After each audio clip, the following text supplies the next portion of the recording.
ధనురాశి వారికి శ్రీ క్రోధినామ సంవత్సరంలో విశేషించి ఆదాయం 11, వ్యయం 5, రాజపూజ్యం 7, అవమానం 5.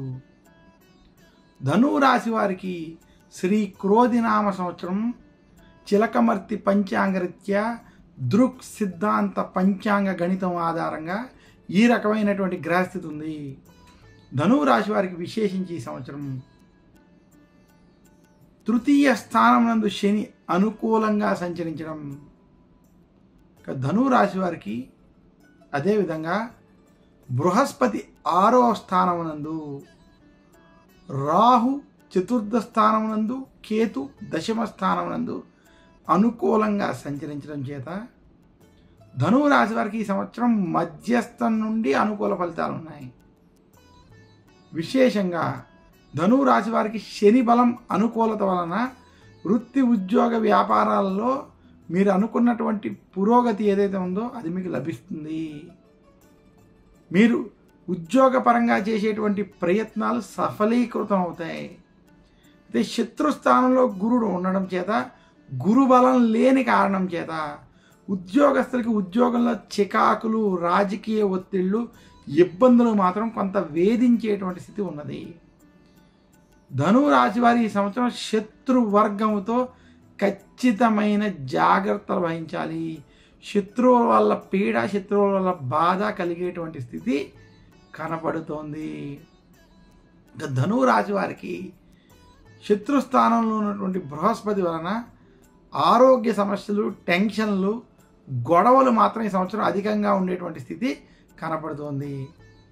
దశమంలో కేతువు, అలాగే చతుర్థంలో రాహు ప్రభావం చేత మాతృవర్గీయ వాళ్ళతోటి, కుటుంబ సభ్యులతోటి కొంత మనస్పర్ధలు, మనస్తాపనలు కలిగేటువంటి స్థితి గోచరిస్తోంది. మొత్తం మీద ధనురాశి వారికి నిరుద్యోగులకి ఉద్యోగ ప్రయత్నాలు ద్వితీయార్థంలో కలిసి వస్తాయి.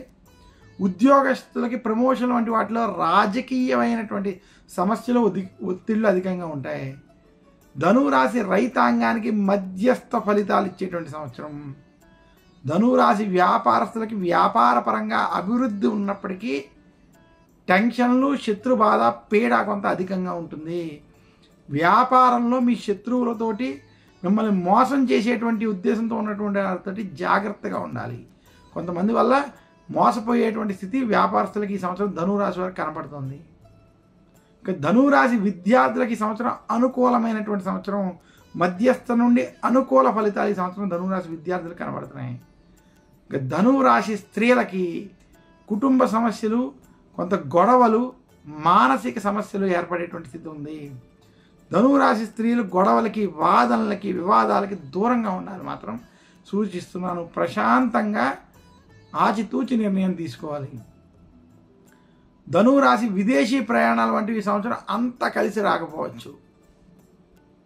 ధనురాశి వారు మరింత శుభ ఫలితాలు శ్రీ క్రోధినామ సంవత్సరంలో పొందాలి అనుకుంటే గురు దక్షిణామూర్తి స్తోత్రాన్ని పఠించుకోవడం, దక్షిణామూర్తిని పూజించడం, ఆరాధించడం చాలా ముఖ్యం. ధనురాశి వారు దక్షిణామూర్తిని, దత్తాత్రేయుని పూజించడం వల్ల, అలాగే నవగ్రహ పీడాహార స్తోత్రాన్ని పఠించుకోవడం వల్ల మరింత శుభ ఫలితాలు కలుగుతాయని తెలియజేస్తున్నాను. ధనురాశి వారు ధరించవలసినటువంటి ఉంగరం, నవరత్నం ఏదైతే ఉన్నదో అది కనక పుష్యరాగం. ధనురాశి వారు పూజించవలసిన, ఆరాధించవలసినటువంటి దైవం దత్తాత్రేయుడు మరియు దక్షిణామూర్తి. ధనురాశి వారు ప్రతి నిత్యము వారు వెళ్ళవలసినటువంటి దేవాలయం దత్తాత్రేయునికి సంబంధించినటువంటి దేవాలయం. పూజించవలసినటువంటి దైవం దత్తాత్రేయుడు, దక్షిణామూర్తి అని మరొకసారి తెలియజేస్తూ, మరొక్కసారి ధనురాశి వారికి శ్రీ క్రోధినామ సంవత్సర ఉగాది శుభాకాంక్షలు తెలియజేస్తున్నాను.